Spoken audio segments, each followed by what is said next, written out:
Title: The Labyrinth of Lost Echoes. The invitation arrived without a sender. A sleek black card with a single phrase engraved in silver. Find your true self. Curiosity, a venomous serpent, injected its poison into me from the very first moment. 2 days later, I found myself standing before the entrance to the eternal mirage, a labyrinth of mirrors that promised to unravel the mysteries of the soul. The lights flickered as I entered, casting dancing shadows that played with perception. The air was dense, heavy with a cold dampness that chilled to the bone. I took the first step, and my reflection greeted me, a smile slightly wider, a gaze that seemed to know something I didn't. I continued, delving into the heart of the labyrinth. Each mirror was a window into a distorted reality. In one, I saw an aged version of myself, deep wrinkles etched onto my face, eyes sunken into dark sockets, my mouth twisted in a grimace of bitterness. In another, a youthful me, radiant with joy, with tangible dreams shining in my gaze.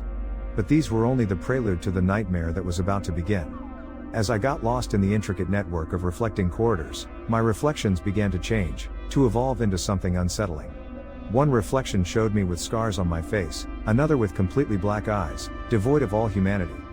Confusion turned to panic when I heard the first whisper. "Who are you?"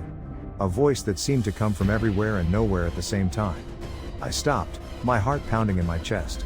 I looked around, but I only saw my reflections multiplying to infinity, each of them whispering the same question, creating a dissonant chorus that gnawed at my sanity. I tried to orient myself, to find a way out, but every turn led me back to the same point, surrounded by mirrors that returned strange, alien gazes. In one of them, I saw a figure that resembled me, but with a grotesque and malevolent smile, holding a bloody knife. Terror gripped me completely. I ran, stumbling and falling, with desperation as my only engine. The whispers intensified, transforming into a deafening scream. "You will never get out of here." I began to doubt my own identity. Which of these reflections was the real me? Was it the young and hopeful version, or the old and bitter figure? Was it the face marked by scars, or the dark and empty being? The line between reality and illusion blurred completely.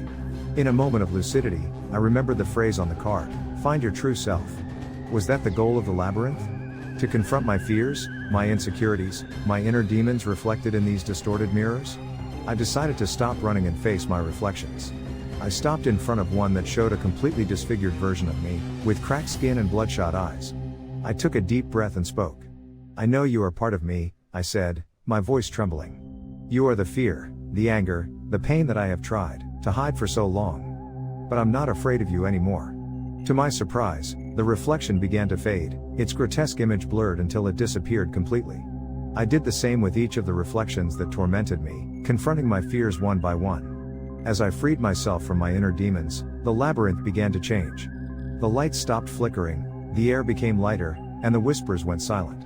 A new path opened before me, illuminated by a warm and comforting light. I followed the path, feeling a sense of peace that I had not experienced in a long time. At the end of the labyrinth, I found a mirror different from the others. It was a simple mirror, without embellishments, that reflected my image as it was, without distortions or alterations. I looked into my eyes and saw a different person, a person who had faced their fears and had come out stronger. I smiled, a genuine smile that reflected the inner peace I had found. Suddenly, the mirror shattered, revealing a hidden passage. I entered, without hesitation, and found myself back in front of the entrance to the eternal mirage. It was daytime, and the sun was shining brightly. I left the labyrinth, feeling like a new person. I had found my true self, not in a distorted reflection, but in the confrontation of my own demons. I had escaped the infinite cycle of terror, not by fleeing, but by facing my fears. But the real surprise awaited me when I got home. I found a note on the table, written with the same silver ink as the invitation. "Congratulations," the note read. "You have passed the test. Now you are one of us." Underneath the note, there was a small pocket mirror.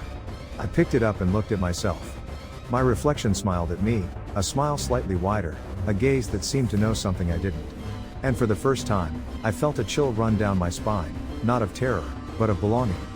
I had escaped the labyrinth, but at what cost? And what did it mean to be one of them? The answer, I suspected, was about to be revealed, and it would not be pleasant. The real labyrinth, the labyrinth of the mind, had only just begun.